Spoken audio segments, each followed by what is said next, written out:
Olá, tudo bem com vocês? Hoje, dia 86, vamos ler o segundo livro de Samuel, dos capítulos 18 ao 20. O capítulo 18, Absalão morre e Davi lamenta.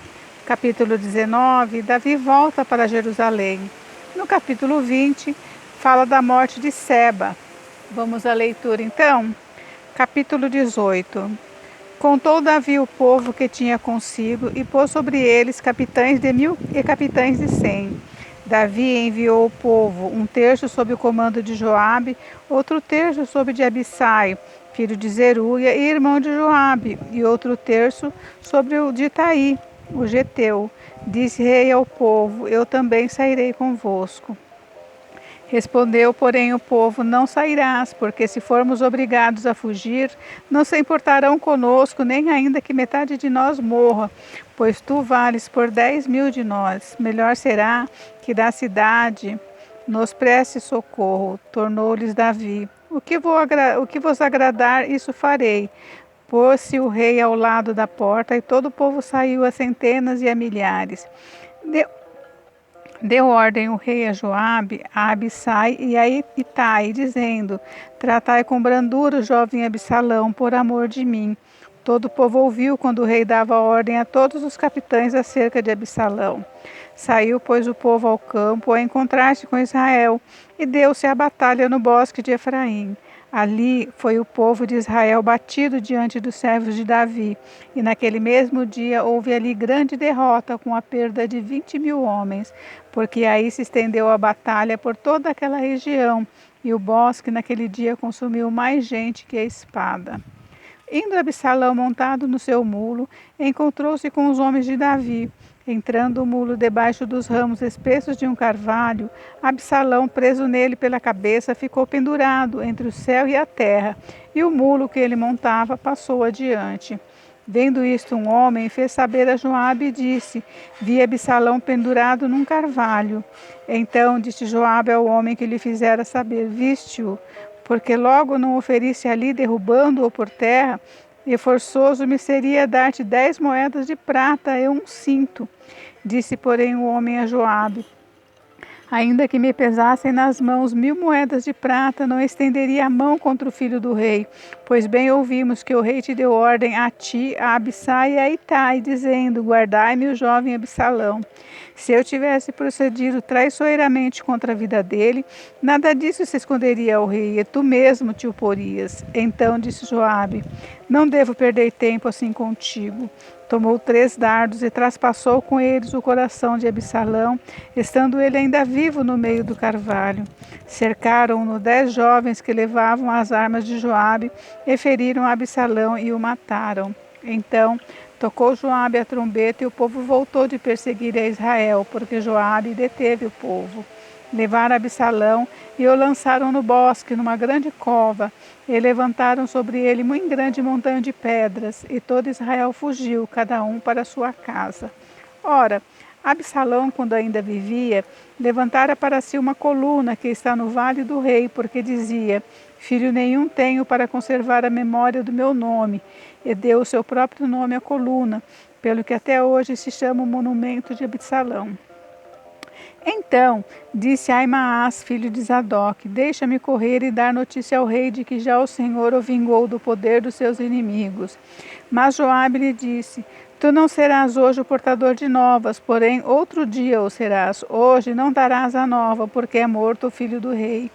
Disse Joabe ao etíope: vai tu e dize ao rei o que viste. Inclinou-se a Joabe e correu.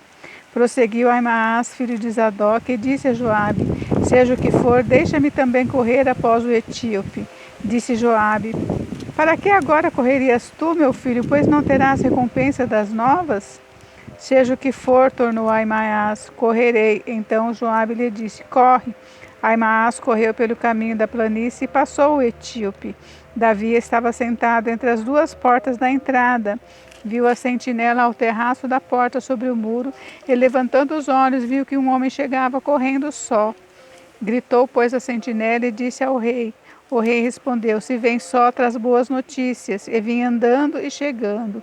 Viu a sentinela outro homem que corria.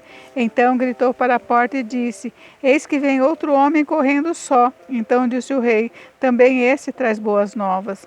Disse mais o sentinela: Vejo o correr do primeiro, parece ser o correr de Aimaas, filho de Zadok. Então disse o rei: Este homem é de bem e trará boas novas. Gritou Aimaas e disse ao rei: Paz! Inclinou-se ao rei com o rosto em terra e disse: Bendito seja o Senhor teu Deus, que nos entregou os homens que levantaram a mão contra o rei, meu senhor. Então perguntou o rei: Vai bem o jovem Absalão? Respondeu Aimaas: Vi um grande alvoroço quando Joabe mandou o teu servo ao rei, porém não sei o que era. Disse o rei: Põe-te ao lado e espera aqui. Ele se pôs e esperou. Chegou o etíope e disse: Boas novas ao rei, meu senhor. Hoje o Senhor te vingou do poder de todos os que se levantaram contra ti. Então disse o rei ao etíope: Vai bem o jovem Absalão? Respondeu o etíope: Sejam como aqueles os inimigos do rei, meu senhor, e todos os que te levantaram contra ti para o mal. Então o rei, profundamente comovido, subiu à sala que estava por cima da porta e chorou. E andando dizia: Meu filho Absalão, meu filho Absalão, quem me dera que eu morrera por ti, Absalão, meu filho, meu filho. Capítulo 19. Disseram a Joabe: Eis que o rei anda chorando e lastimando-se por Absalão. Então a vitória se tornou naquele mesmo dia em luto para todo o povo, porque naquele dia o povo ouvira dizer: O rei está de luto por causa de seu filho. Naquele mesmo dia entrou o povo a furtadelas na cidade, como faz quando foge envergonhado da batalha. Tendo o rei coberto o rosto, exclamava em alta voz: Meu filho Absalão, Absalão, meu filho, meu filho. Então Joabe entrou na casa do rei e lhe disse: Hoje envergonhaste a face de todos os teus servos que livraram hoje a tua vida e a vida de teus filhos e de tuas filhas e a vida das tuas mulheres e das tuas concubinas, amando tu os que te aborrecem, aborrecendo os que te amam. Porque hoje dás a entender que nada valem para contigo príncipes e servos, porque entendo agora que se Absalão vivesse e todos nós hoje fôssemos mortos, então estarias contente. Levanta-te agora, sai e fala segundo o coração dos teus servos. Juro pelo Senhor que se não saíres, nenhum homem só ficará contigo esta noite. E maior mal me será isso do que todo o mal que tem vindo sobre ti desde a tua mocidade até agora. Então o rei se levantou e se assentou à porta, e o fizeram a saber a todo o povo, dizendo: Eis que o rei está à porta.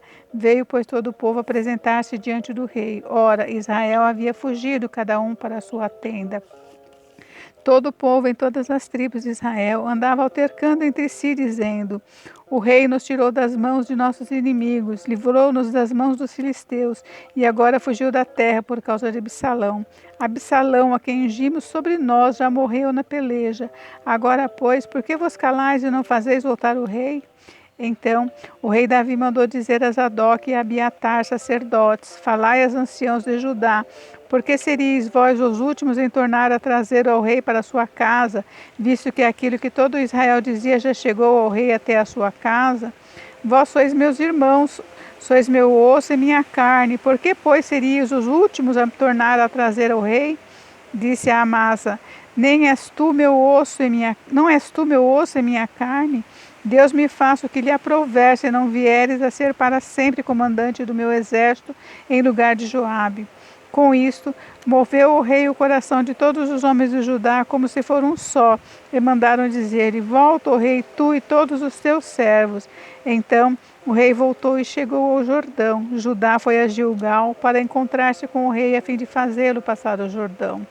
Apressou-se Simei, filho de Gera, benjamita, que era de Baurim, e desceu com os homens de Judá a encontrar-se com o rei Davi, e com ele 1000 homens de Benjamim, como também Ziba, servo da casa de Saul, acompanhado de seus 15 filhos e seus 20 servos, e meteram-se pelo Jordão à vista do rei, e o atravessaram para fazerem passar a casa real, e para fazerem o que lhe era agradável. Então Simei, filho de Gera, prostrou-se diante do rei quando este ia passar o Jordão, e lhe disse: Não me imputes, Senhor, a minha culpa, e não te lembres do que tão perversamente fez teu servo no dia que o rei, meu senhor, saiu de Jerusalém. Não o conserves, ó rei, em teu coração, porque eu, teu servo, deveras confesso que pequei.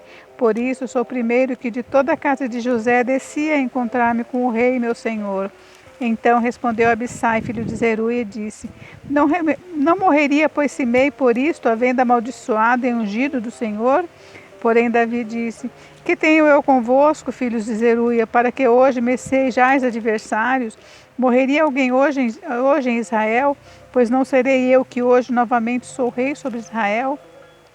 Então disse o rei a Simei: Não morrerás, e lhe jurou. Também Mefibosete, filho de Saul, desceu a encontrar-se com o rei.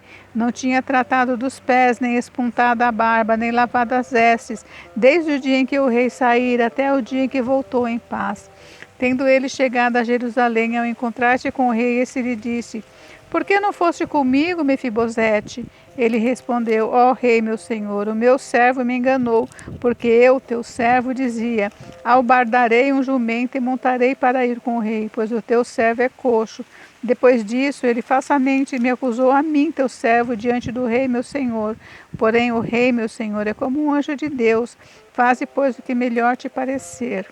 Porque toda a casa de meu pai não era senão de homens dignos de morte diante do rei, meu senhor. Contudo, pusestes teu servo entre os que comem a tua mesa. Que direito, pois, tenho eu de exclamar ao rei? Respondeu-lhe o rei: Porque ainda fala dos teus negócios, resolvo que repartas com Ziba as terras.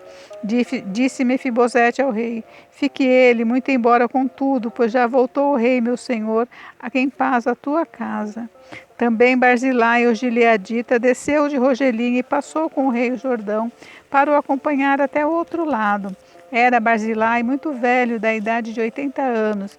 Ele sustentara o rei quando este estava em Maanaim, porque era homem muito rico.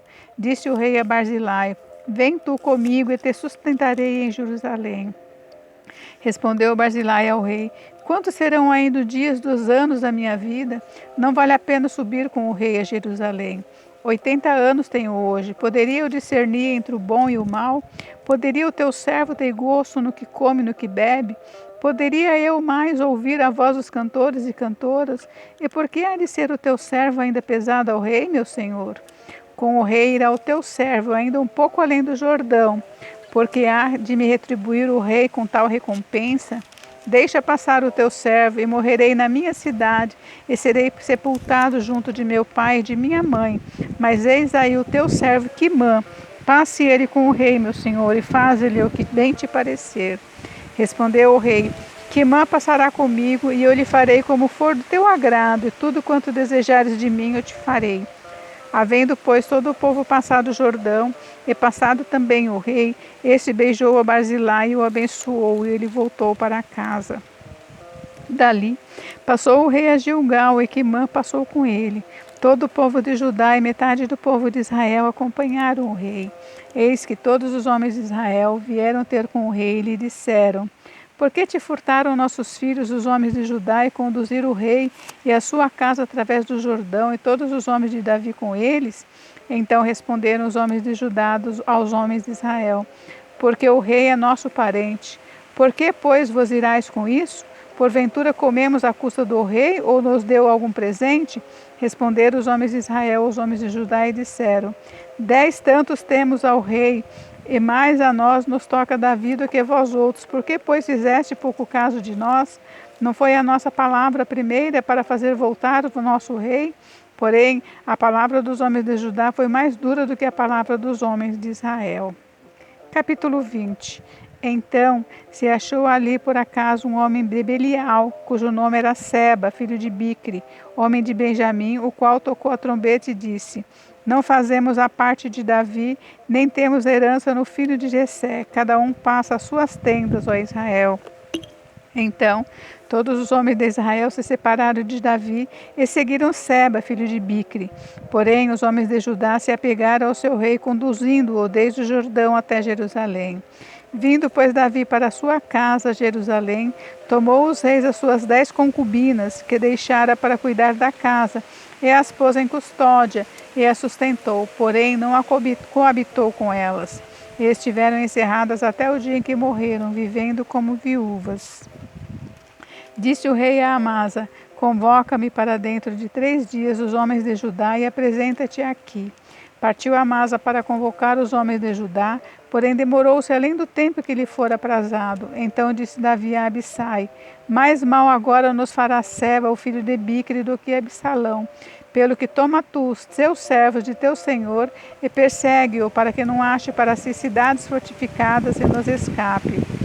Então ou perseguiram os homens de Joabe, a guarda real, e todos os valentes. Esses saíram de Jerusalém para perseguirem Seba, filho de Bicre. Chegando eles, pois, a pedra grande que está junto a Gibeão, Amasa veio perante eles. Trazia Joabe vestes militares e sobre elas um cinto, no qual, presa aos seus ombros, estava uma espada dentro da bainha. Adiantando-se, ele fez cair a espada. Disse Joabe a Amasa: vais bem, meu irmão? E com a mão direita lhe pegou a barba para o beijar. Amasa não se importou com a espada que estava na mão de Joabe, de sorte que este o feriu com ela no abdômen e lhe derramou por terra as entranhas. Não o feriu segunda vez e morreu. Então Joabe e Abissai, seu irmão, perseguiram Seba, filho de Bicre. Mais um dentre os moços de Joabe parou junto de Amasa e disse: quem está do lado de Joabe é por Davi, siga Joabe. Amasa se revolvia no seu sangue no meio do caminho. Vendo o moço que todo o povo parava, desviou a Amasa do caminho para o campo e lançou sobre ele um manto, porque via que todo aquele que chegava a ele parava. Uma vez afastado do caminho, todos os homens seguiram Joabe para perseguirem Seba, filho de Bicre. Seba passou por todas as tribos de Israel até Abel-Bet-Maaca, e apenas os beritas se ajuntaram todos e o seguiram. Vieram Joabe e os homens e o cercaram em Abel-Bet-Maaca e levantaram contra a cidade um montão da altura do muro, e todo o povo que estava com Joabe trabalhava no muro para o derrubar. Então uma mulher sábia gritou de dentro da cidade: ouvi, ouvi, dizei a Joabe: chega-te para cá para que eu fale contigo. Chegando-se ele, perguntou-lhe a mulher: és tu, Joabe? Respondeu: eu sou. Ela lhe disse: ouve as palavras da sua serva. Disse ele: ouço. Então disse ela: antigamente se costumava dizer: peça-te conselho em Abel, e assim davam cabo das questões. Eu sou uma das pacíficas e das fiéis em Israel. E tu procuras destruir uma cidade, uma mãe em Israel. Por que, pois, devorarias a herança do Senhor? Respondeu Joabe e disse: longe, longe de mim que eu devore e destrua. A coisa não é assim. Porém, um homem da região montanhosa de Efraim, cujo nome é Seba, filho de Bicre, levantou a mão contra o rei, contra Davi. Entregai-me só este, e retirar-me-ei da cidade. Então disse a mulher a Joabe: eis que te será lançada a sua cabeça pelo muro. E a mulher, na sua sabedoria, foi ter com o povo, e cortaram a cabeça de Seba, filho de Bicre, e a lançaram a Joabe. Então tocou este a trombeta, e se retiraram da cidade, cada um para a sua casa. E Joabe voltou a Jerusalém a ter com o rei. Joabe era comandante de todo o exército de Israel, e Benaia, filho de Joiada, da guarda real. Adorão, dos que estavam sujeitos a trabalhos forçados, Josafá, filho de Ailude, era o cronista. Servo, o escrivão, Zadok e Abiatar, os sacerdotes. E também Ira, o Jairita, era ministro de Davi. Gente, encerramos por hoje, mas amanhã tem mais, tá? Fiquem com Deus, Deus abençoe. Beijos, beijos, até amanhã.